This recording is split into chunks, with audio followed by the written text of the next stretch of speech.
One, why are people on food stamps fat? The governor of Louisiana, in an awesome Cajun accent, says Donald Trump might pick the next coach of LSU. And Ole Miss serves as a launching pad for Vance 2028.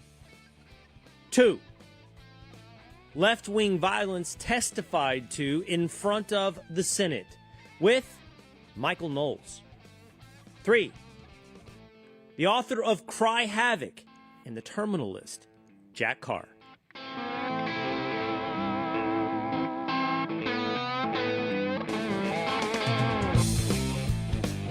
It is Will Cain Country on a Thursday. Welcome in.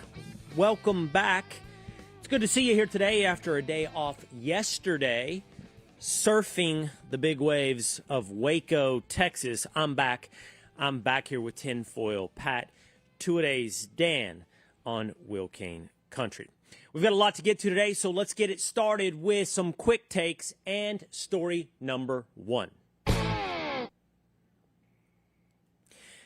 Quick takes featuring the most electric man in broadcasting, the one and only, the currently negotiating his broadcast contract, but ready today with a pirate patch and a worker's jacket that reads J is the Halloween ready Tinfoil Pat.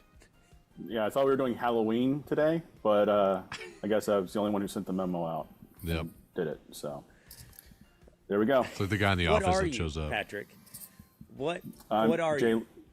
I'm Jay Leno last year. Oh, God. Of course it was going to be dark. Of course it was going to be inappropriate. He's a hero of mine. I love him. So, still all about the love for Jay. But Will Cain Show guest. Yeah, love Will. Or Jay. Yeah, friend of the Will Cain Show, Jay Leno. I'm not sure how much you'd appreciate this version of him being the one you wanted to celebrate on Halloween, but the Jay Leno that fell down an embankment outside of a Comfort Inn somewhere in the middle of America is the one celebrated today with an eye patch by Tinfoil Pat. But we got to get to quick takes, and for that we're going to turn it over to you now, and everybody buckle up for the roller coaster that is Tinfoil Pat's quick takes. Hey, we're going to not bury the lead today because we have a lot to talk about with SNAP. And food stamps are about to go away. It's a very big problem. A lot of people are very curious about it. So Adam Carolla had this to say on the Adam Carolla show. No, it might have been the Adam and Dr. Drew show because I think Dr. Drew was there too. So let's play the clip and let's see what he had to say. Those 40 million people average an extra 40 pounds on them over the average working American.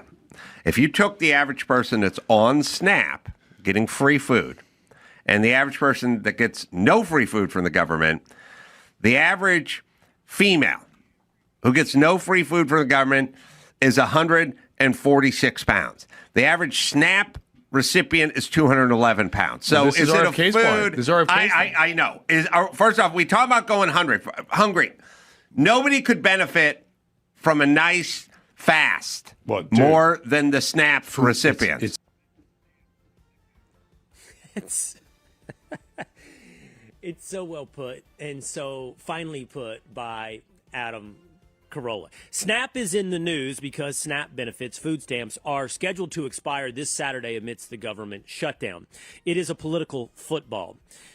Republicans pointing out that people will go without food, or at least food subsidies, because Democrats want to extend government benefits for health care to illegal immigrants. It is certainly a pressure point. It's certainly not good politics for Democrats. Of course, they're going to try to shift the blame that it's actually Republicans responsible for the government shutdown. But as Republicans continuously vote for a clean resolution to keep the government funded, Democrats are looking for changes. Change is not ever, through the normal course of business, done through the negotiation of a CR. And the public knows this. The public has seen who's the one forcing a government shutdown. Harry Enton of CNN has pointed out through the shutdown, favorability ratings for Republicans have climbed. Favorability for Democrats have fallen. But it also has led to a fascinating conversation about SNAP, about food stamps. In the year 2000, a little over 20 years ago, early 2000s, roughly 12 million Americans were on food welfare or recipients of SNAP. Today, that number is 42 million, 24 years later. From 12 million to 42 million on food assistance. We've also had studies over the last couple of months over who exactly is receiving welfare. With the debate over illegal immigration, what we see when it comes to food welfare is that head of households led by an illegal immigrant, 48% are receiving food welfare, leading to an obvious question. How much of those 42 million receiving SNAP aren't even American citizens? And is that the point of government welfare? To extend it to people who are not citizens of America. Then Adam Carolla introduces yet another wrinkle to why there needs to be reform when it comes to welfare.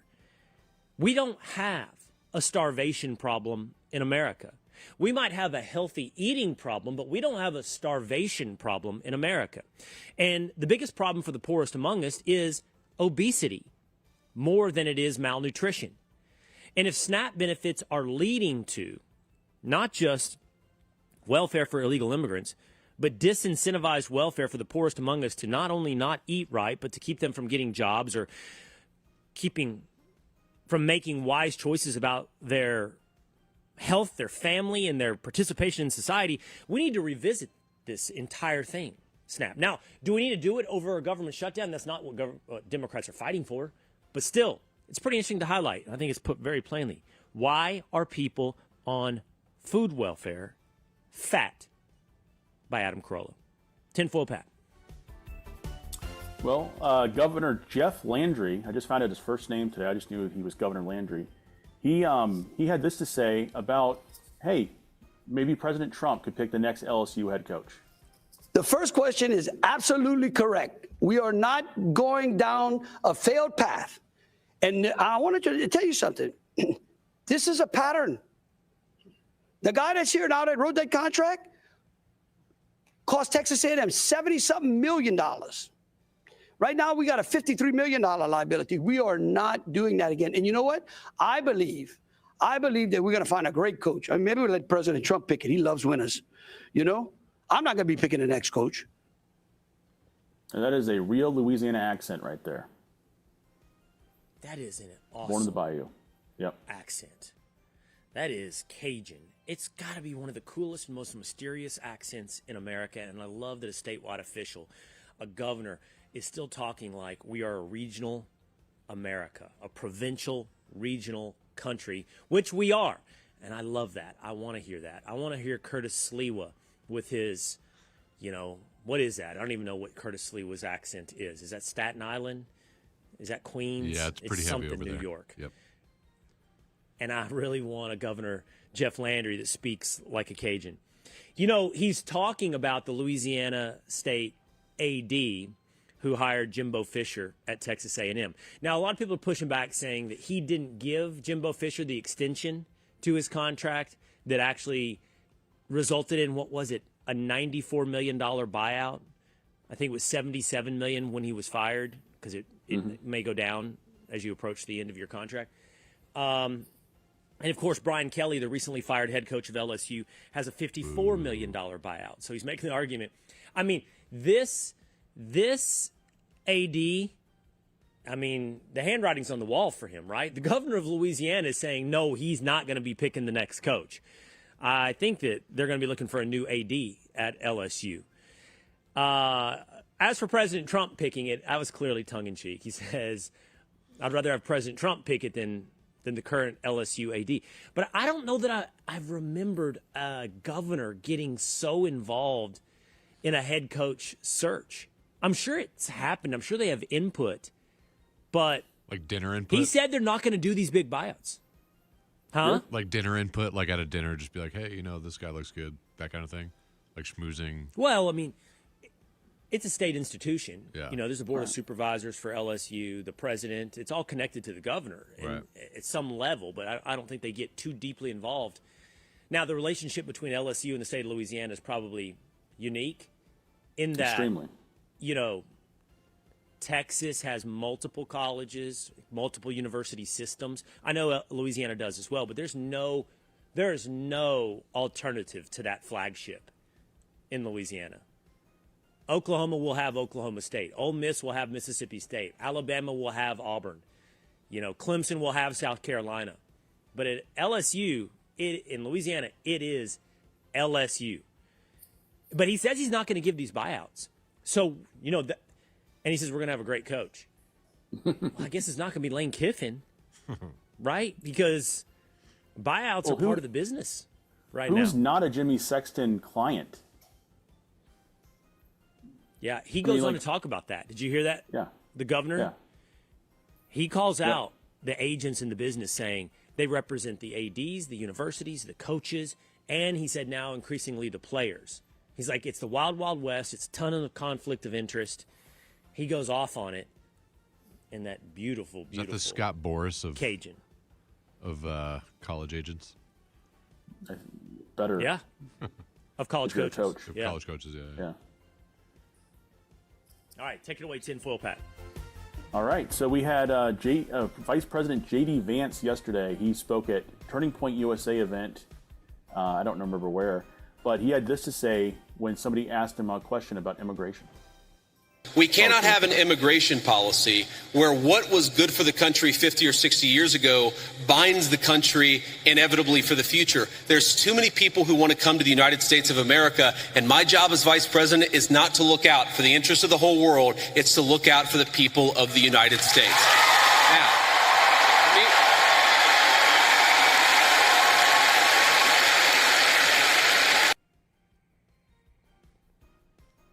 You don't know where that was, tinfoil? No, I'm looking it up right now. Ole Miss. So Oxford. Yes, nice Speaking job. of Lane Kiffin. Nice There we producing. go.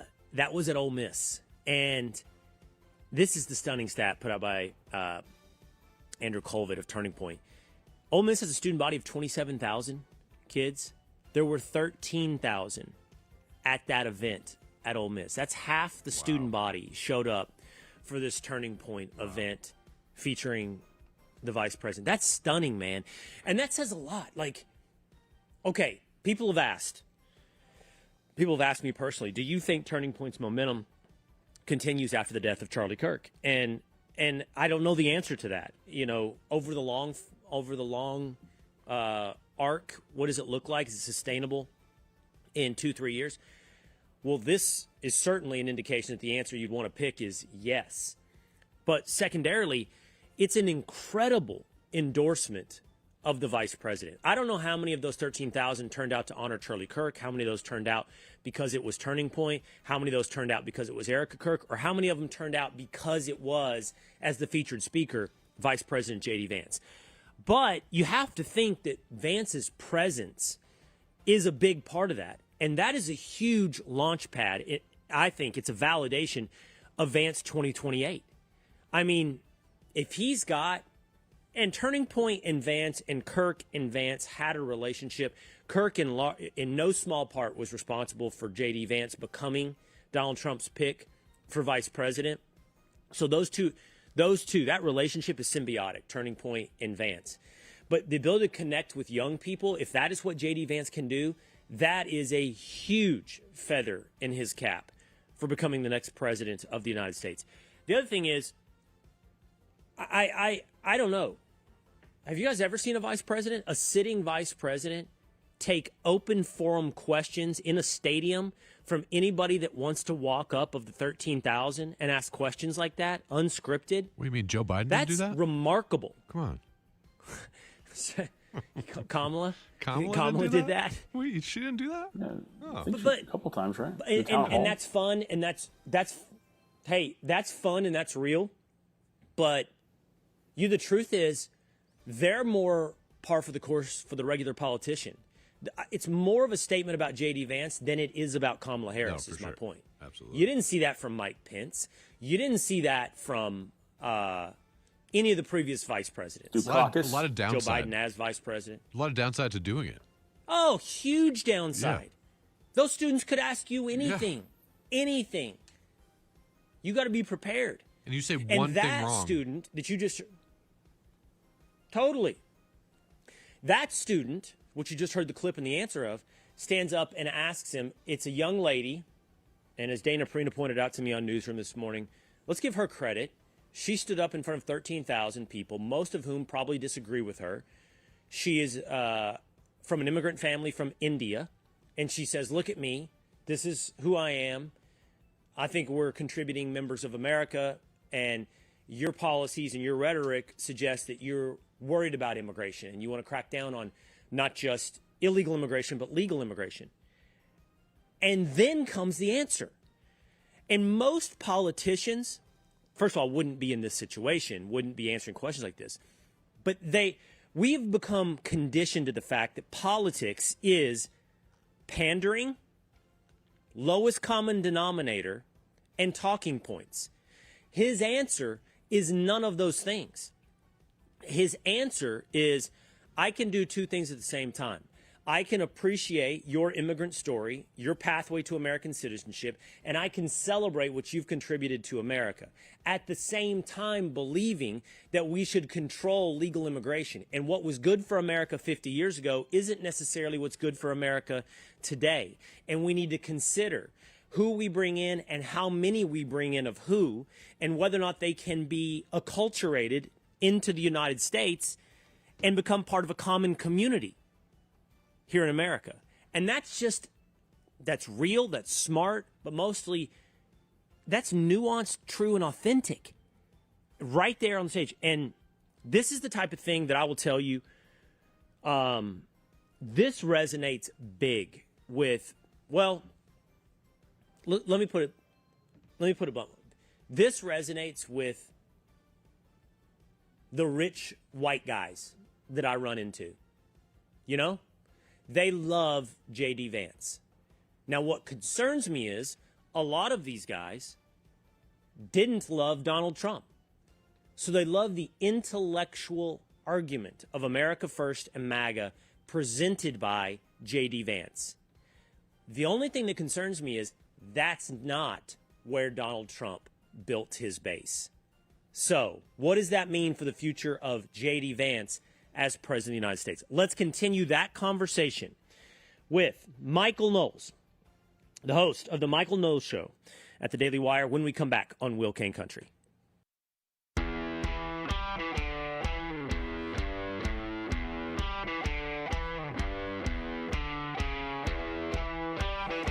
My producer Scott points out that there has been population growth as we've gone from 12 million to 42 million people on food assistance. But in 2000, there were 280 million people in the United States, 12 million of them on food stamps. That's 4% of the population. By 2024, there are 340 million people in America, with 42 million of them on food welfare. That's 12% of the population. You've tripled your percentage of America that is on food welfare. It is Will Cain Country, streaming live at the Will Cain Country YouTube channel, the Fox News Facebook page, but you can always follow us on Spotify or on Apple. Also there, you'll be able to find the Michael Knowles Show at the Daily Wire. Very, very popular digital podcast. And Michael Knowles joins us now. What's up, Michael? Good to be with you, sir. Thanks for having me. I'm glad to have you.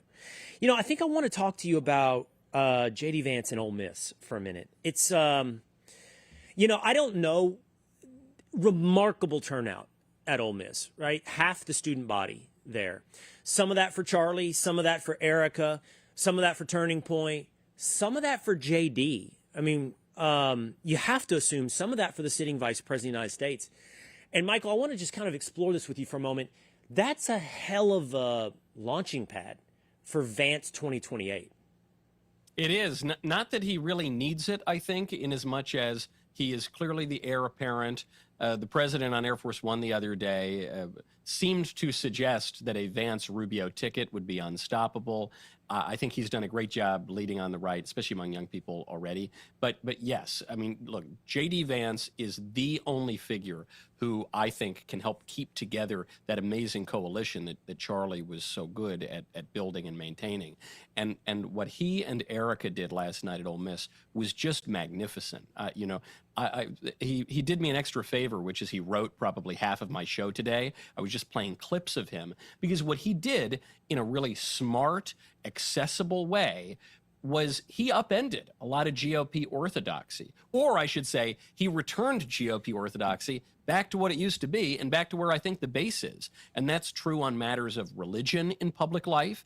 He articulated views much closer to those of the founders and the framers than anything we've heard from either party in probably 30 years. He called for less immigration overall. That's where the base is. That's where the base has been for a long time. I don't see a lot of GOP politicians who talk that way. And he said, look, we need to be able to wield political power in a just way to fight the left. We can't be cowering and so afraid of the left and the notion that, you know, we can't do anything now because if the left gets into power, they'll give it to us twice as hard. It's that they've already been doing it. They justified the assassination of a president. They tried to imprison that president. They tried to kick him off the ballot. They've imprisoned pro-lifers and they've prosecuted nuns. And, you know, come on, guys, let's not be afraid of these hypothetical problems. I thought the vice president was pitch perfect last night. And it's a great look at things ahead, I think, for 2028. The moment you're talking about was a moment where a student got up and asked him, aren't you worried about some of the things you're doing that if Democrats are ever back in power again, and they inevitably will be used against the right? And his line is, that's what Republicans have always said, but we can't be afraid to use power because what we've learned over the last 40 years is Democrats are going to do it anyway. It doesn't matter if we do it. They're going to do it anyway. And it was a really insightful and pointed moment. Here's the thing. I love the vice president. I think he's smart. I think he's philosophically grounded. I think he's in touch with the most important issues. I know that the vice president is preoccupied with the idea of common community, America first, a cohesive vision of our society. To your point, it's not just illegal immigration, it's legal immigration that has to be measured and weighed against all of those priorities. Here's what I want to explore with you. And this is taking what I like and what I think, Michael, and setting aside and just trying to put on my analysis hat for a moment. Mm-hmm. And there's just something that's setting my antennas off a little bit. So like I was at this party this weekend, and all my buddies who are all conservative, they were just like over the moon. This is before Ole Miss. Over the moon about J.D. Vance, right? And I know why. These guys are accomplished, they're smart, they're wealthy, and he makes a very good intellectual argument for everything that you and I have just laid out. Like he's really smart, and he can articulate it, and he's strong. My only thing, Michael, is all of these guys that love J.D. were slow to liking Donald Trump. And by the way, that includes me. I'm in that group, okay? I wasn't overnight. I wasn't first on Donald Trump. And I'm not sure those guys are representative of the American electorate. Now, when Michael Jordan retired, what nobody should do is look for the next Michael Jordan. They should look for the next greatest player there is, even if he's not Michael Jordan. And Donald Trump is Michael Jordan. So it's not fair to compare JD to Michael Jordan, right? But Donald Trump didn't start with winning over the smart crowd. He started by winning over everyday Americans. And that's where I wonder, you know, does JD have that? Can he win over those everyday Americans? It's a great question because obviously Donald Trump is an American original. Any comparisons with him are going to fall flat. Now, the Democrats don't have anything resembling a Donald Trump on their side. So, you know, we might be resetting to the norm in terms of running for office. I think JD does have an ability to connect with ordinary Americans in as much as we all first heard his name, or, you know, the public first heard his name because he published his memoir about growing up in a normal part of America with a lot of problems that normal Americans have faced, especially working class, especially in the so-called flyover parts of the country. That became a big bestseller, became a movie ultimately. And so, you know, he was not raised with a silver spoon, far from it. He worked himself up to get to the top law school in the country and into the Senate and then, you know, into the vice presidency. But yes, there's no question. He does appeal to people who come at conservatism from maybe a more, I don't know, philosophical kind of angle rather than the, you know, gut instincts of it. But I think this is why it's so important what happened on Air Force One the other day, because we're not starting from zero. You know, I think that whoever the next GOP nominee is, most likely it's probably going to be J.D. Vance, he is really running for Trump's third term or fourth term, I guess, depending on how you score it. But, you know, it is clearly going to be an extension of this massive upheaval on the right. And so, for instance, if JD came out and he said, answering on all these questions on religion, on immigration, on neutrality and the law and everything,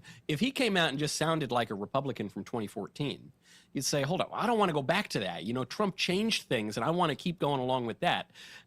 JD has this amazing way of really articulating and pushing the ball down the field on a lot of what Trump has already done. And so I think the fact that you've got Trump saying, look, JD effectively is my heir apparent. I hope he runs on a ticket with Rubio, who's the second most likely person to be the nominee. And in that way, you know, then you kind of get the best of both worlds. You get this new person who's not trying to be Michael Jordan. He's his own guy. But you've got the imprimatur of Trump and an extension of how things are going. I think the vice president is very well positioned. Yeah. Okay, one more on this just to kind of think it out loud together. First of all, you're right about his biography. He is actually an everyday American, much more so than Donald Trump, right? Like JD comes from the people that you and I are talking about that he needs to appeal to. And one would think, oh, therefore, definitely he connects. But I'm not sure biography is what always connects with Americans. I mean, Donald Trump's not connecting with those blue-collar workers and those union workers because he comes from it. That's not how it happened. It happened in some other way for Donald Trump. And so that other way is what I'm kind of fascinated by, because there's another point I want to concede to you. JD has no competition on this front. Like, Marco Rubio's not going to do that. No, there's no other Republican that I can see right now that has the ability to connect in a better way than J.D. Vance. I'm really only comparing him to Donald Trump, and that's not fair. And there's nobody on the left that does either, by the way. Gavin Newsom can talk about coming up through the mean streets and bouncing a basketball while eating Wonder Bread and mac and cheese, but that really ain't Gavin Newsom, and we all know it. So it's something else, Michael, and I think it's in style and presentation, and there's something more. And this came from a liberal writer, Brene Brown. She's like a feminist self-help. But I think she's right on something. She said human beings connect through vulnerability. Vulnerability is how we connect with one another, not through perfection, right? So when we share our failings or we share our insecurities, a lot of times people connect to us through that, right? And I think that one can suffer from being too smart. George W. Bush's imperfection in his speaking ability became an asset that other people could see themselves having a beer with him at the bar, right? Donald Trump famously speaks like someone who is not fancy, right? And therefore you can connect to him. And at some point, like JD being smart can actually become a liability. I know that sounds crazy, but I'm talking about how you connect to people.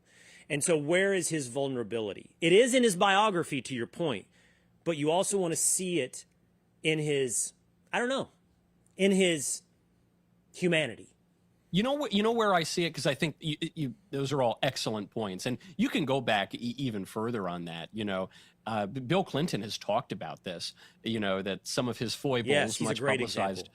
Yes, they do allow him to connect with people. And Trump himself, I remember there's a great moment. I think it was around St. Patty's Day. Someone said, "Are you going to have a beer?" And he said, "No, I don't drink. I'm the only president probably who's never had a beer. It's the only good thing you can say about me. Imagine if I drank, I'd be the worst." You know, it was this great moment of humility. I think where you see that with Vance, who has this amazing story, who pulled himself up from nothing and reached the heights of power and success. I think where you see it with Vance is a place where a lot of Americans are right now, and it's when it comes to religion.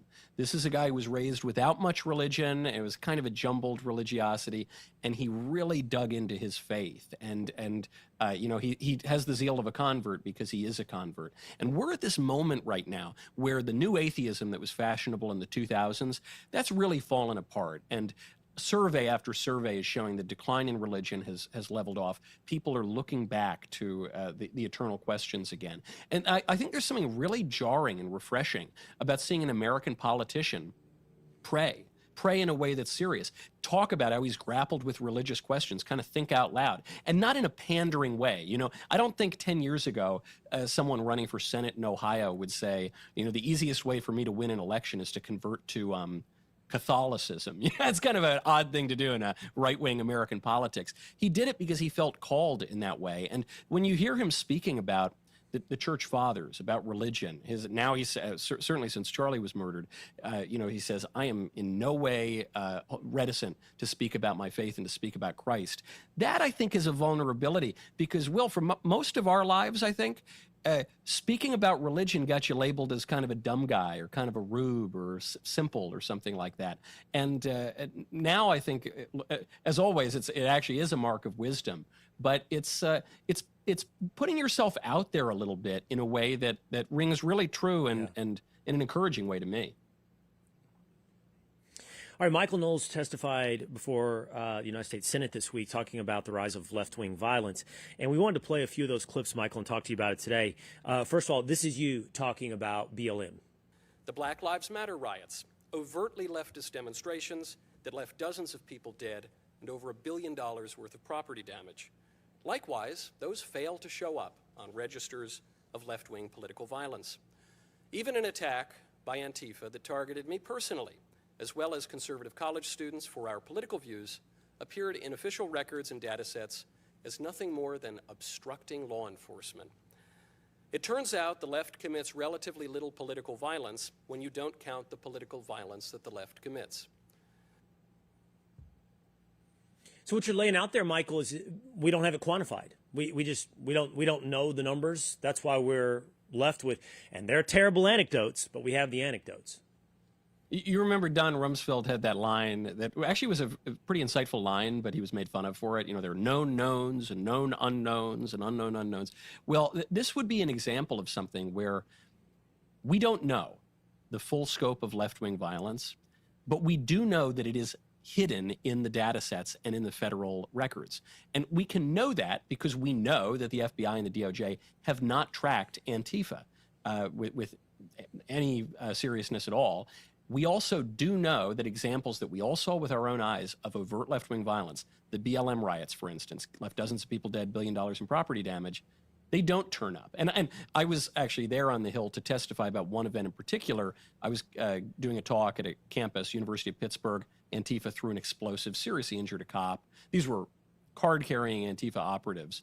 It doesn't show up in the data sets of left-wing political violence. So we can know with certainty that instances of left-wing violence simply do not appear there. And I mean, I had a dozen or more examples in my Hill testimony. So why is that? Well, it's because the left recognizes that going back 100 years, going back to 1915, a left-wing Harvard professor blew up a Senate reception room. 1919, you had anarchist bombings targeting law enforcement, immigration restrictionist businessmen. Sound familiar? 1920, you had the Wall Street bombing. 1960s, you had the Weather Underground blowing up parts of the Capitol, actually. Then those people are given sinecures at universities. Not only are they not really punished, they're given rewards for it. In the 70s, in the 80s, I mean, this has been going on for a really, really long time. And so I think this is why the Democrats largely boycotted my testimony on Capitol Hill. And the ones who did show up, they came up briefly and then they ran out the door. There was a Cory Booker-shaped hole in the wall before we could actually call him out for his endorsement of Jay Jones in Virginia. But I think the reason is they've told the American people for years that political violence is a right-wing problem. That is simply not true. It's primarily a left-wing problem. Now they're trying to say it's both sides. It's not both sides. And we should solve this problem, right. But you're never going to solve a problem if you don't know where the problem lies. Right. Yeah, that is interesting. It went from just a right-wing problem to now a both sides problem. Before we get to the ultimate truth, we got to acknowledge that right now it's a left-wing problem. I wanted to ask you about this, Michael. I did this yesterday on the Will Cain show at the Fox News Channel. It's notable because Bill Gates has put something like $3.5 billion, I think, into climate change initiatives and climate change companies. And then now, very recently, here's what he's had to say about climate change. Climate is a super important problem. There's enough innovation here to avoid super bad outcomes. We won't achieve our best goal, the 1.5 or even the 2 degrees. And as we go about trying to minimize that, we have to frame it in terms of overall human welfare, not just everything should be solely for climate. Okay, so Michael, he goes on to say climate change is not, basically he admits, he doesn't use this word, but he admits, and I think this word's important, that climate change is not an existential threat to humanity. Yeah. Now, that's important. Now, and I don't want to, existential threat means it ends humanity. There are very few existential threats out there. There could be one on the horizon if that's a spaceship or a comet. We're going to find out in the coming days and weeks. Right now, going around the backside of the sun. But he admits it's not an existential threat. And if he admits it's not an existential threat, then all of the rhetoric of the left is totally undercut. And the idea that you have to tank the economy and do away with fossil fuels really now has no merit because it has to be measured against what is best for human continuation and human thriving. And now that you've introduced, that's the real debate, right? That's really what would then it's hard to land anywhere else than a full embrace of fossil fuels. Of course. And, look, I'm glad that Bill Gates is admitting this. I don't think we should give him too much credit. He admitted this because he had to admit this. He had to admit this because the doomsday prophecies didn't come true. They've been predicting this for decades. It hasn't happened. In some cases, very prominent people like the King of England, for instance, said that the world already should have ended several years ago. It didn't happen. We're coming up on AOC's clock. I think in 2018 she said a dozen years. We're getting pretty close to that one. It's not happening. And so they had to recalibrate. I read Bill Gates's letter that he sent out, and he said, there's a doomsday scenario that people predict that we're already so late and the world is going to end substantially, what you just described. And he says, but luckily that's not going to happen. I said, hold on, don't call that the doomsday scenario. That's what the mainstream left has been predicting for my entire life. And, it just shows you that climate change was always primarily a political issue because it was perfectly placed on the horizon. Not so far ahead that people didn't care about it, not so close that people felt that they couldn't do anything about it. It was right in that perfect zone for manipulation. The only thing that has changed is time has moved forward, the predictions did not come true, and so what we're seeing right now is just a recalibration, but do not expect this issue to go away. Okay, I think you're partially right. I partially agree. The predictions have been so continuously laughably wrong that at some point you would hope, okay, well, then someone has to admit to the obvious. Maybe that's what Bill Gates is doing. Or he needs fossil fuels. That's the other alternative here, right? Right. And that is that he, like every other big tech executive, is invested in AI and robotics for that matter, which is going to need AI, all of which needs energy. And it has a bigger energy demand that is currently available.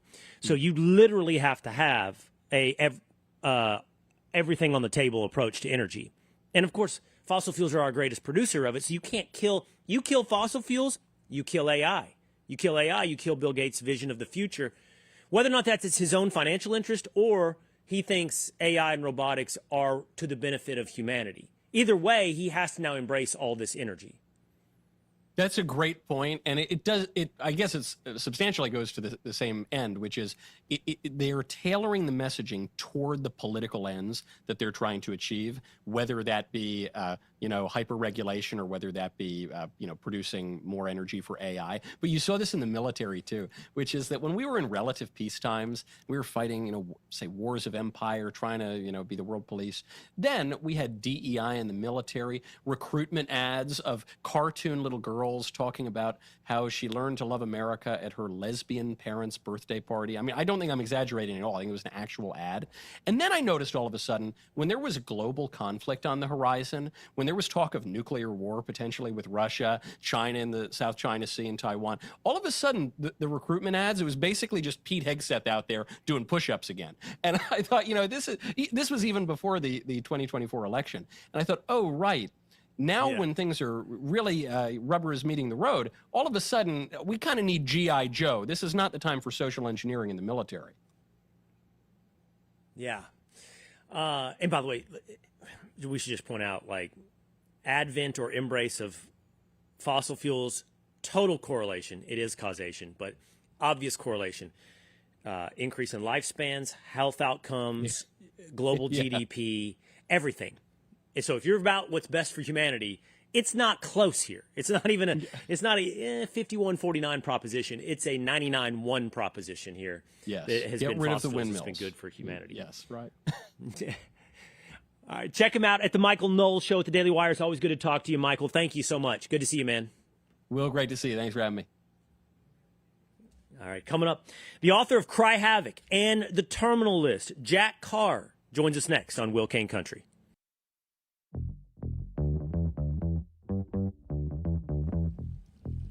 I used to work at a gas station, and I was amazed how much food stamps was spent there on overpriced, convenient junk food, says Baracho Bama on YouTube. Meanwhile, Cheryl Peterson says not everyone abuses food assistance. Many seniors where I live get help from a local food bank. I don't know how many receive SNAP. Both of those statements are true. And that only, I think, highlights that you got to make sure that everybody that's getting SNAP benefits is somebody that deserves SNAP benefits so that it can be preserved for those that truly need it. It's not an argument against the program, but the expansion of the program to illegal immigrants and people that are using it to, quite honestly, get fat. It is Will Cain Country, streaming at the Will Cain Country YouTube channel. Fox News Facebook page, follow us on Apple and on Spotify. All right, joining us now, Jack, give me a minute here because there's a lot. It is the best-selling New York Times author of the Terminal List series, the creator of the hit series Terminal List, the host of Danger Close, the author of a brand new book, Cry Havoc, and former Navy SEAL sniper Jack Carr. I got it all, Jack. It's getting long. It's a lot, man. You got it, but I'm hoping to add to it over the next few years here. A lot of projects on the horizon, so I'm fired up. And I gotta say, I saw you yesterday on Fox, and you were all dressed up, looking so good. And I was watching you explain the climate change stuff, and I was like, man, do I need to dress it up a little bit? Tomorrow we're going on together, so I'm glad to see that you're dressed down here tonight. But you were looking sharp yesterday, and you're so good at what you do. I couldn't believe it. I mean, I've seen you before, but it's thanks, like man. You're you're just amazing at how you do this. It's incredible. Thank you. Well, that's formal Will. That's dressed up Will for TV. This is a real Will, wearing it's cold in Texas too. So we both got our flannels on today. Wait a minute. So here's what you got coming up. I read you got a book on the Pan Am bombing coming up, but you said plural. So what else do we have? By the way, I just finished in the past month, Dark Wolf. Really good. Loved it. It also felt like it was season 1. So there's more seasons of that coming. So what else is coming? Yeah, we'll see on that. We have to wait. There's some shakeup at Amazon, so we're waiting to see what happens with the season 2 of Dark Wolf. We should get it, but you never know with these things. Anything can go off the rails at any given time, just like life in general. But season 2, and then we have True Believer, which is my second novel. That should come out this summer. Nothing confirmed yet, but that stars Chris Pratt, and that one we filmed in Morocco, Toronto, and South Africa. And the visuals are just stunning. Super fired up about that. But yeah, right after book tour for Cry Havoc, I went out to Syracuse University and met with the families who lost loved ones on Pan Am 103 in 1988. Just heartbreaking. So met with them, did some work in the archives, and that'll be the next targeted book, the nonfiction series, which focuses on different terrorist events and attempts to humanize those events. Because a lot of times when we see something so big like that, you just look at the numbers and then you switch to the next thing. But really to humanize these things, just like I did with Beirut 1983 with James Scott. He's a historian and my co-author in the Beirut targeted series, trying to humanize these things and capture the lessons at the same time, so we don't have to relearn those lessons in blood later on. We can take those lessons and apply them going forward as wisdom. That's the hope anyway. Okay, I want to talk about Cry Havoc a little bit, but so once upon a time, Jack, and you've been on the show before, and we may have talked about this, but once upon a time I wanted to be a writer. So after law school, I wanted to do what you do in a way. Maybe not the same type of books, but after I finished law school, I moved to Montana. I lived on a ranch. I worked the ranch. It was a hunting outfitter, and I wrote a novel. And when I was doing that, I got pretty enthralled with the process of writing and learning how other people do it. And I do feel like I've asked you about this, but I'm not sure the answer. You're doing so much now. I was last night at a book event for Brett Baer. Brett hosts a show. He's here in Dallas. He hosts a show on Fox News. And somebody said, when are you writing? Like, how are you fitting this into your day? So I want to ask you this on two fronts. Because you're doing TV series. I know that you also have a ton of products that you're selling now, that you're doing a podcast, I think 3 times a week. Just like on a day, Jack, when do you do your writing? Like, are you a guy that wakes up with a cup of coffee and starts the day creative? Are you a late night guy, stays up all night writing? How does your rhythm work? Well, I'm trying to get into a better rhythm. Up to this point, it's been very entrepreneurial in nature, meaning taking advantage of every opportunity that I can, saying yes, trying to adapt to an ever-changing environment, especially when it comes to publishing and Hollywood. A lot of changes in both of those industries right now. But the writing typically happens between 10 at night and 3, 4 in the morning, because that's the only time that no one is interrupting me. That's what I need, is uninterrupted writing time. And it's been that way from the beginning, from the first book when I was still in the SEAL teams in my last year and a half. Started writing then in a little office off our bedroom, same thing with 3 kids, wife, dog, chaos. That was the only time someone wasn't interrupting me. And then it's similar today, even though the kids are older and there should be less interruptions with all the projects, there's more. And where we are in Park City, Utah, you get New York early and you get LA late. And so you're kind of not directly in the middle, but you're in the middle of the country enough to get those texts and those emails and to be thinking bandwidth wise about who's trying to reach out to you. But between 10 and 2, 3, 4 in the morning, you know that no one is trying to reach out to you. The kids are all asleep in bed. Everyone is safe. And then I can focus totally on the writing. But as I get older, I'm going to need to switch that around, flip flop that, and get writing in the morning. That's just going to, not there yet, but that's where I hope to get. Well, and also, I don't know, it'll be interesting. I want to talk to you when you try that. Does your creative, you've obviously conditioned yourself. It's either natural or you've conditioned yourself to, I think there are only, I know for me, there are rhythms to my day. I actually know when I think I'm smartest. Like, I think I'm smartest around 10, 11 a.m. My brain's firing on all cylinders in a way that isn't forced. But there are other parts of your day where you're kind of creative and you're a blank space and you can let your mind run. I would be curious if you're conditioned to be that way at night at this point, if you can shift it to the morning. I'm going to have to decondition myself, by the way, for sure. Are you a big, let's talk about your process for a minute before we get to the newest novel. What about your process throughout the year? So you're writing about a book a year right now. Yeah. And I remember studying John Grisham. John Grisham does about a book a year. And I believe, if I remember this correctly, it's Grisham or another guy that spends the first 6 months of the year in research mode.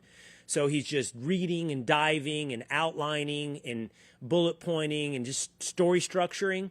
And then the final 6 months, he buries himself in a back cabin and writes. So how does that work for you on the rhythm throughout the year? Yeah, everyone has a different way of doing it. I just had Grisham on my podcast and was asking him these same questions. And he gets up, has about 3 cups of coffee to fire himself up, goes out to a little barn that's just off the property there, so a separate structure. And he goes from like 7 to noon, 7 to 1, something like that. And then he's off for the rest of the day, essentially. And that's how he's found his rhythm. And sometimes he does 2 books a year. So the kids must be out of the house to allow that. Maybe I'll get there at some point here. But yeah, it's 1 book a year. And my plan is always to start like the first of the year, finish by June, turn it in for the next year. It hasn't really worked out that way. It's crept to the right, but my process has remained the same from the first book onward. And I didn't really get it from anybody. It was just from reading my whole life and then applying common sense to how are you going to build out a book. And it started with the a 1-page executive summary, a theme, and a title. So I'm not worried about a title, and I'm not wasting any bandwidth on that. And then the theme, something that I can, every sentence, every paragraph can either directly or indirectly tie back to that theme to keep me on track. And then an executive summary that I write and I read and I say, is this worth the next year and a half of my life? And if the answer is yes, then I read it again and say, if something similar to this was on the back of a book as somebody's walking by Hudson News in the airport and they were to read this, would it be compelling enough for them to want to spend time in these pages that they're never going to get back? And if the answer is yes or probably, then that's the book. And I take that executive summary, turn it into the outline, and then into the narrative. And my plan was always to research, go somewhere to research. The first one, I picked places that I'd already been, like Afghanistan, places in the United States. For the second one, I also chose some places I'd already been. I'd been to Ukraine in the early 90s before I went in the military, when I was just traveling around, before I lost my freedoms in the military, or what I thought would be a loss of Morocco, same trip, I went there. So I knew those places, I remembered them, and they were so impactful on me. I could put them into the story without having to pay for flights and get there. But I did go to Mozambique and spent some time on the ground there because that was going to be very important to that book. Also went to Kamchatka, Russia for the third book, Savage Son. And then for the fourth one, COVID hit. And so it was very difficult to travel during that time. Then I had Israel in the next two books. And even if you were an Israeli citizen, it was hard to get in and out of Israel when there were the remnants of COVID going on and those protocols in place. So the research now takes place as I'm going, and I want to get back on some sort of a track where I can pick at least one place that I'm going to be talking about in the book, go there or revisit there, and then come back home and write away. But at this point, it's been chaos. I'm writing all over the place, constantly. And then for Cry Havoc, writing something through the lens of 1968 when this book takes place, that was a whole nother adventure that I didn't anticipate at the outset, because when you write a contemporary thriller, you can just research as you go online. But 1968, and you have to write every single sentence through that lens, not just say people are listening to Creedence Clearwater Revival, it is 1968, and then essentially drop a contemporary thriller into that time period. No, I wanted every single sentence to be through that lens. And what it was also, that took a lot more time, but was freeing about that is that with a contemporary thriller, you have to think about facial recognition technology, cameras everywhere, GPSs in our iPhones, in our vehicles. And if you go back to 1968, you can really explore that old school spycraft and tradecraft and not have to think about satellites and facial recognition technology and Teslas and iPhones and all the rest of it. And that was very freeing and very fun for me to do. But it took a lot more time. So now I'm in a year of trying to catch up and figure out this better schedule, which might include getting up earlier and starting to write in the morning. We'll see. So we're roughly the same age, Jack. You're a little older by 1 year, I think. Thank you. A half a year at least. I saw you're 51. I'm 50. No, but it also means that we grew up on, there's a huge New York Times profile on you right now, and everybody talks about what kind of consumer of content you were. And, you know, you and I have talked in the past, and I gathered that from you. But I think that you and I kind of grew up with the same books and the same movies and the same influences through pop culture. By the way, did I see an interview with you and Charlie Sheen where you were telling him that Navy SEALs? Yes. And by the way, Navy SEALs almost made me a Navy SEAL. I know that sounds really like trite and simple, but like my buddies and I all watched Navy SEALs and we were like, I think I need to be a Navy SEAL, you know, like, but you were telling him how that scene where he jumps off the bridge, right, is like the one that you guys would then recreate or something when you were going through Buds or living in Coronado. Well, it was a buddy of mine who unfortunately was killed, and there's a book about him called Fearless by Eric Blem. It's an amazing book. It's the one that I recommend to people when they ask me what SEAL book to read, nonfiction. I always recommend that one because it's such an incredible story. But Adam in high school saw, it was the preview for Navy SEALs where it shows Charlie Sheen jumping off the back of a moving vehicle into the water on this bridge. And he did the same thing out of a Suzuki Samurai, middle of the night, and does that. And then after he was killed, then a bunch of the guys from his squadron all got together and did a jump off that bridge, and it's all detailed in that book, Fearless. But Navy SEALs was definitely an impactful film for those of us growing up. I mean, I was already on that path from a movie called The Frogman, and then watching Magnum PI, and in the first couple seasons, he was a naval intelligence guy, and I was always like, why is this naval intelligence guy running through the jungle in tiger stripes? And then they changed him after the writers found out about Navy SEALs. Then they changed him to become a Navy SEAL, and he's wearing the trident after that. There were some lines in Brotherhood of the Rose by David Morrell, who created Rambo back in 1972 with First Blood. But there's an espionage thriller that he started in the mid 80s called Brotherhood of the Rose. And then there's Fraternity of the Stone and The League of Night and Fog. It's a trilogy, and it talks about Navy SEALs in there, which confirmed that I was on the right path. And then when the casting for Navy SEALs came down, when I saw that it was Michael Biehn from Terminator and Charlie Sheen from Platoon in this thing, I thought that had to be the best casting ever. And I was there opening night. Actually, before opening night, there was a pre-screening that I went to back in high school. But it was a very impactful film. I was a big Magnum fan as well. I should say my dad was a big Magnum fan. My dad looked like Magnum. He had the 1980s mustache, you know, the perfectly not over the corners of your mouth mustache, but all the way to the edge. He actually had a Ferrari.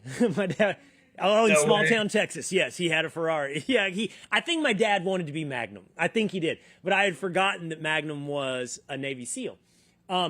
But here's what this pop culture. One place that you went with your interest that I never went, because I remember you telling me about this, is how much you loved the old novels about military thrillers. And I follow you on social media. I know you're super into that there's an artist and cover art for these books that it all harkens back to these 1960s advent of the Navy SEALs sort of deal. And this is what you've done now with Cry Havoc. You've gone back to that era, which has been a big part of your inspiration. That's right. I seeded it very early in the first novel in the terminal list. I wanted to add some characters in there that would be interesting for me to write about and for readers and listeners now to read about and listen to. So the first one is the father of James Reese, my protagonist in the terminal list series. His dad, 1968, Vietnam, Mac v. Sog, going into Laos, but really an espionage thriller dropped into that year, which was the bloodiest year of the war for the United States. But I wanted to drop those in earlier, so early on, so that I wouldn't just get to book 6, 7, 8, 9, and then all of a sudden say, hey, I should have talked about this guy's father and grandfather so I could have written about it, but now I can't. That might seem a little odd. So I wanted to make sure that I did that and talked about the back, because we're all influenced by the people who raised us and the people who raised them. So I find the generational impact of people's experiences fascinating. And also Tom Clancy, of course, in the early 90s does Without Remorse. And he had this character, John Clark, John Kelly, that he had that had more minor roles in his earlier novels. And then we get the origin story in the early 90s with Without Remorse. And I was so excited about that because John Clark, John Kelly is a Navy SEAL, Vietnam. And so we get this espionage action thriller from Tom Clancy in the early 90s. So I'm sure that was influential to me as well.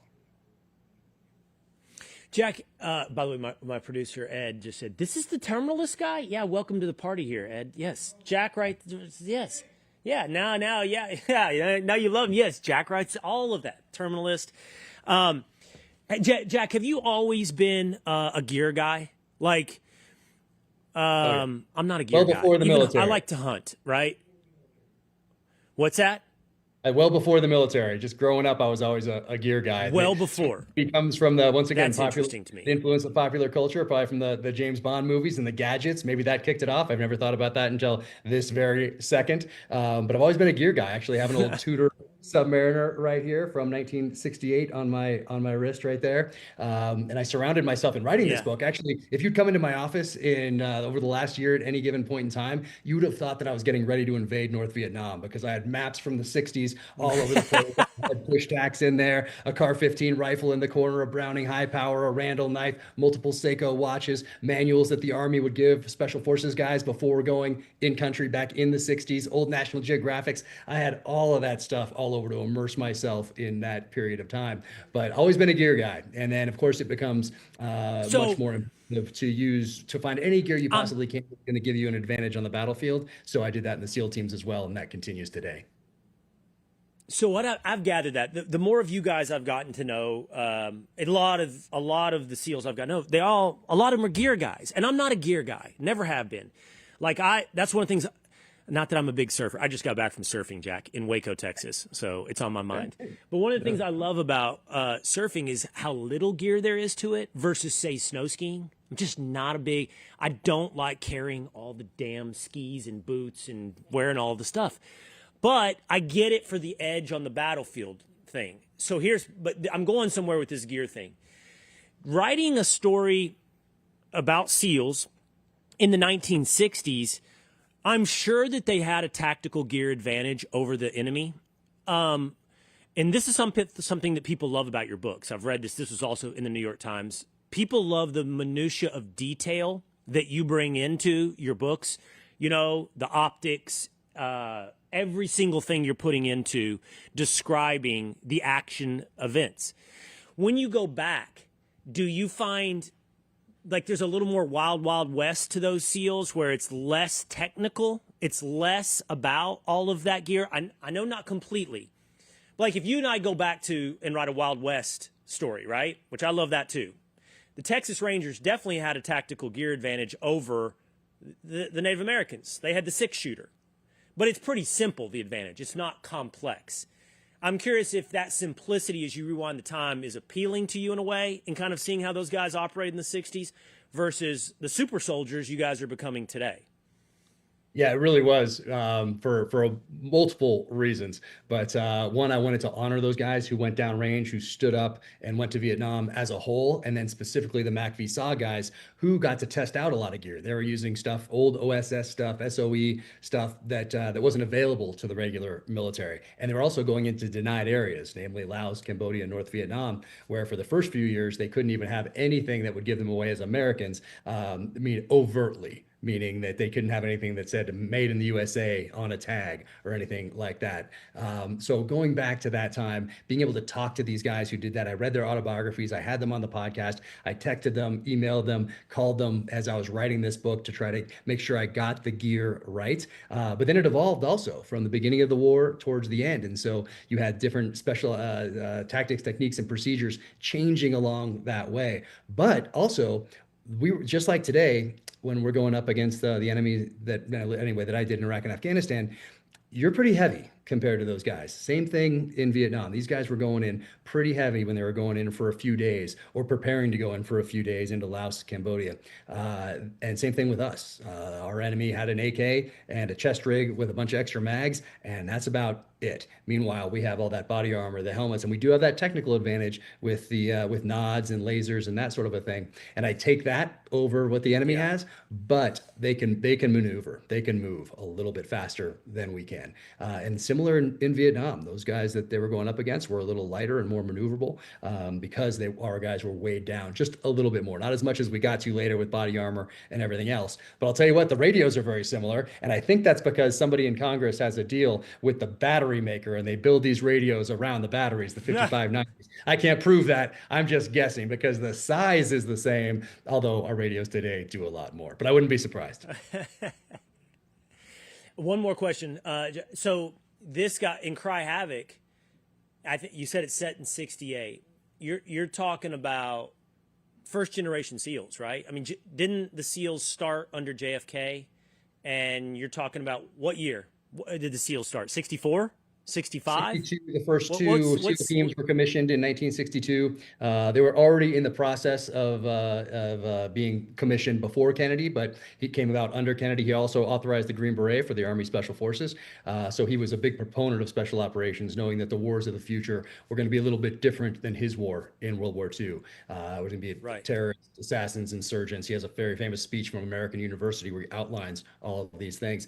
But the precursors of our SEALs are back in World War II with the Naval Combat Demolition Units. Those morph into the underwater demolition teams. Right. And then for a while, we had, from the early 60s up to the early 80s, we have both the UDTs and the SEAL teams. But Vietnam in general was a watershed moment in special operations history, both for SEALs and for Army Special Forces specifically. And essentially, we lived off their reputation up until September 11th, 2001. Right. Okay. And in your research then, what's the biggest difference you picked up from that generation to this generation?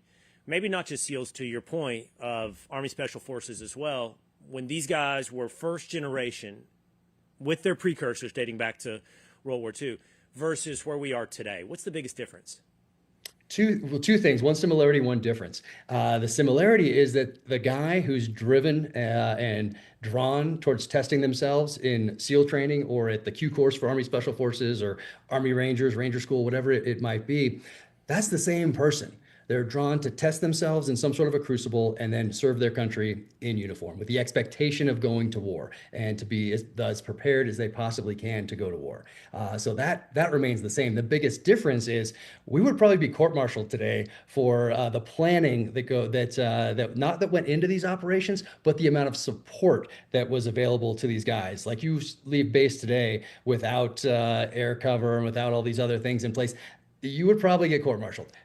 That back then, they were just gone. They were just off the radar in Laos, Cambodia, North Vietnam. They were not in constant communications. There was not an ISR asset overhead that you could see what everybody was doing on the battlefield. They were on their own. And typically it was 2 Americans, 6, 7, 8, depending on makeup of the team, Montagnard, tribesmen, Nungs, however that team was made up. But it was 2 Americans and a few guys that were indigenous people. And off you went into Laos, Cambodia, North Vietnam with a mission of either surveilling the Ho Chi Minh Trail, blowing up enemy cache, and placing a sensor or a listening device, and most of the time getting compromised. It was the Wild West as far as that goes, for sure. So a similarity and a difference.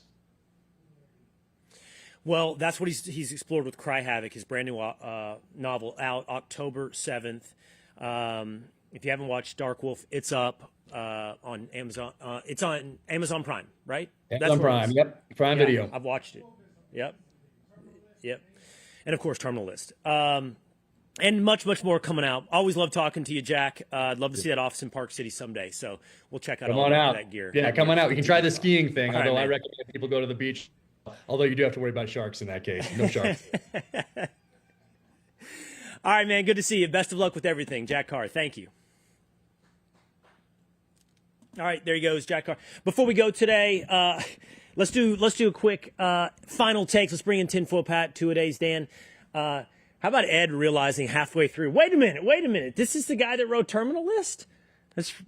Jack Carr. That's him right there. This is why I do the booking. Nadoy. I told him I love Dark Wolf. Okay, what do you have cool. for me today? You told him? Yeah. Offline, you told him? Yeah. I was like, oh. Dark Wolf was good. It was so good. Yeah. Dude, Taylor Kitsch is awesome. Yeah. Well, I like the South African dude, too. Yeah. Badass. Okay, Patrick, yes. you're back at the plate. Quick takes and Here we final are. takes in one day. Can he do it? Hit the sounder. Dan, final takes. Final takes. Consider me the Toronto Blue Jays because I'm about to hit this one out of the park here. Wow. So here we go. We have Cracker Barrel gets into the White House renovation game with this tweet. Hey, maybe you don't want Cracker Barrel involved in a renovation. Do we have that tweet anywhere? Yeah, it's up on the screen right now. Yeah, it's Oh, up. I can't see yeah. it. I only have Yeah, that it's one. the East You have Wing. one eye, It's the that's new why. East Wing of the White House, shaped like a Cracker Barrel. 4 parking spots out I've never front. been to Cracker Barrel. Is it good? You've never been to Cracker Barrel? Really? No. We don't have that in Connecticut, I don't think. I don't know. What I love Yeah, about it's Cracker good, Barrel, actually. Yes. Yeah. I know we're all supposed to kick Cracker Barrel in the nuts right now, but yeah. I just wanted to It's get you guys to it's say pretty that. good. That was my goal. No, it's What's great good about it Southern is- food. Dan, do you like biscuits and gravy? Haven't had much of it in my life, but I do like it when I've had it. Okay, I think probably that's never a had good real. tester. I'm not saying you order it all the time. I don't order all the time. But when I have biscuits and gravy, I love biscuits and gravy, and you're reminded how good it is. What is grits? And then you tell yourself, I'm too old to be eating this all the time. But like corn. it's that vein of food. You know what I mean? Chicken fried steak, biscuits What the and hell gravy, is that? biscuits and honey. What is chicken What is what? fried steak? What is? You fry the I steak. quit this show. I'm done. What is I'm that? done. That's it. I've never That's heard of it. Now I feel like I need a whole new staff. What A whole the new hell staff. is We're starting that? from scratch. I know what it is. What is chicken fried steak? What Oh, did I do? Dan, you got a room of people in Texas, black, Latino, white, all going. Who is this person? Herman, you know chicken fried steak. We fried. Yeah, You fry Ed steak is, and chicken? apoplectic here. Is it like a How have you turducken? not? Is that Connor sitting? Is that Connor sitting behind you? Yeah. Who's that behind you? Yeah, Jack? yeah. Who is that? Connor. Do you know what chicken It's fried Connor. steak is? He's from Westchester. He's never heard of it. He's from Connecticut too. We don't do that in Connecticut. We have lobster and we have, oysters and crab. That's what we do up here in Connecticut. They're eating the bugs. Dan, you are uncultured. You are Because I've provincial. had something called chicken fried You are- steak. Not well traveled. This is the northeastern. You guys think that you're the center of the universe and you are the most cultured. Yeah. Meanwhile, everybody in this show knows what a lobster roll is. We don't have lobster rolls here. Not much. I don't know where you find them. Imitation lobster. We know what they are, but you don't know what a chicken fried steak is. Can you explain it to me, please, finally? I have no idea what we're talking about. Chicken fried steak. It's a pounded out steak. It's not ground beef. It's a pounded out steak. But it's beef. Use a mallet. Yeah, it's beef. Yeah, probably like a flank steak. Yeah, it's probably like a flank steak that you pound out to tenderize it. Okay. Then you deep fry it like you would chicken. So it's got batter. It's usually served with mashed potatoes and cream gravy. The way I did it growing up, you pile it all on top of it. Still haven't You explained put what the it is, though. Mashed potatoes and the gravy on top of the chicken fried steak and get it all in one bite. And if you're feeling fancy, you might dip it in the corn too, so you get all of it in one bite because the corn will stick to the mashed potatoes. Am I right? Look, Latino, black, white, we all did it the same. I can feel love my arteries America. clogging. We're still alive. Yeah, bud. that's why you can't eat it that much anymore. But what is it? What do you you cook it in, It's like a in deep chicken fried grease? steak. Yeah, in grease. Just in It's lard. a deep fried. It's a deep fried Deep steak. fry it. It's a deep fried steak. What's the chicken part? Yeah, that's why it's called chicken fried. Well, it's just chicken fried. That's the batter. It makes zero sense. You know, like it's what it's called. Some people call it country fried steak. I never liked that. Yeah, I like chicken fried. I wonder where I could find Yeah, it that's up, goofy. up here. Then you can order chicken fried chicken, which is kind of weird. But yeah, chicken fried chicken is the You same guys do some thing, but weird it's a stuff chicken down breast, there. basically. You need to come back, and now will. we'll get some real. Show me some real. Have you had? Go ahead. Do you know what chimichanga is? Yes, of course I know what chimichanga is. That's Mexican food, though. So Mexican culture has made not its way to quite. Connecticut. Oh yeah, but Mexican Southern culture is has huge up not. here. We have great Mexican restaurants up here. Chimichangas were What does American. that say? What that says something. It says something, doesn't it, Herman? You're figuring it out. Yeah. Yeah, I think that's a whole nother topic about immigration. We have great barbecue up here, though. We have great barbecue. Yeah, ice is going to be at my in my town. All right, I don't know how we got on chicken fried steak. I think off of Cracker Barrel, Yep, but that's right. we got work to do with you Connecticut boys. All right, you got one more tinfoil pat. Got one last one. Now, this weekend is daylight savings time. We are falling back. I don't know what that Saving. means. Saving time. Saving. So we're going into savings time. It's saving time. So we are going into saving time. When in the spring we will be springing forward. But what I do know is that 94% of Americans hate the idea of springing forward or falling back, any of this stuff. But they're completely divided over which one we stick with. The Senate just had a vote That's right. or a vote on this, and I believe one of the senators who's been on our show before, he fought against daylight savings time being permanent. Saving. But 54% do not like it. They sided with him. Do you keep correcting him because he's throwing an S onto saving? Yes, because it's Daylight incorrect. savings time? It's the wrong way to speak. First daylight saving time? Yep. You know what? I know what a chicken fried It's steak. part- I put an S on it adjective. too. I say savings too. It's I think saving. daylight savings time. You save time. So I'm always confused, and Patrick is too. So we're falling back this weekend. That means we're moving into daylight saving time. That's the winter part. That's the daylight saving time. And the other part that we're leaving behind is called what? Standard time, Standard. right? That sounds right. Yeah. Nobody understands it. That's the point. Nobody understands this stuff. We don't know what's what. We're not stupid here. We're all stupid. We don't get it. And that's why we all hate it. We hate it. And all we want is as much light as possible. And I would say 75% of us want it as late in the day as possible. We're coming out of Nobody daylight wants to saving go time. home from work. We're coming out of it now? Yes. Here's what we want. Can we all agree? Everybody in the comments, everybody on the show. Do we agree? My proposition is 75% of America wants this. It comes with a price, and I get the price. We want it to be light as late as possible. We don't want to leave work at 5 or 5:30 and have it be dark. That's depressing, and we don't want that. So we need daylight hours in the evening. I understand that means we're going to have it be dark in the morning, which I don't like. I get up at 6, I go to the gym. I like it to be light when I come out of the gym. When it's still dark, I'm like, God. But don't you feel like you have the whole day ahead of you? Still, I don't. Like it's dark still. You know, you have so much more time. You know, it just feels like you got something accomplished if it's still dark. You don't actually have the time back. I know. It's not actually saving any time. But it feels like it. We're just manipulating. Yeah, we're manipulating it. It's the passage of time, like Kamala Did you move says. your patch to the other eye? Yeah, he did. Your patch is now on the other eye, and your open eye looks closed. I thought he Are you mirrored okay? his camera. Maybe he realized it was Jay's other eye. No. I had the right eye, but I was doing a little Mel Brooks joke. So anyway. He's thought about this for months. All right, Dan, you asked the Willisha. What did they say? And the thing is, I don't even know how you would ask this question because nobody knows what you're saying when you say, do you like daylight saving time? So we are about to leave it. It's from spring to fall is daylight saving time. We're about to come out and go into standard time. So I asked the audience, should we keep daylight saving time?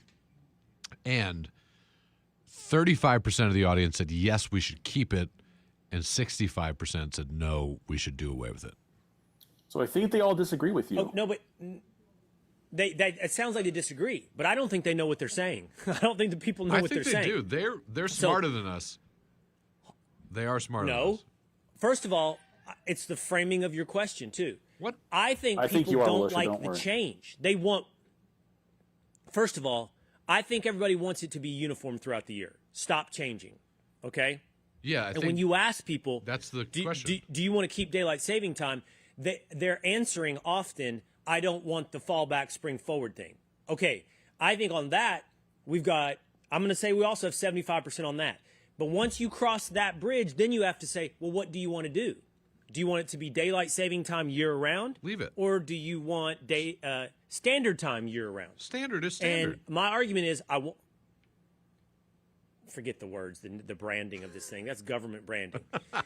I want it late in the evening, which is daylight saving time, and I want that year round. So I want what we have in the summer to be there in December. Now, I know the sun will still set earlier. Like, it will still set earlier, but it will not be 5 o'clock. It'll be dark till 9 It'll a.m. be 6 o'clock. And then that will be standard. I don't know about 9 a.m., but pretty damn close. I don't know. I mean, I do love June. I love the summer solstice when it's like still light out at like 9:20. That's fantastic. I love that. Up there in Connecticut, it's dang near 10 o'clock before it's almost 10 o'clock. Yeah, it's crazy. Is it different down there? Man, I'm stupid.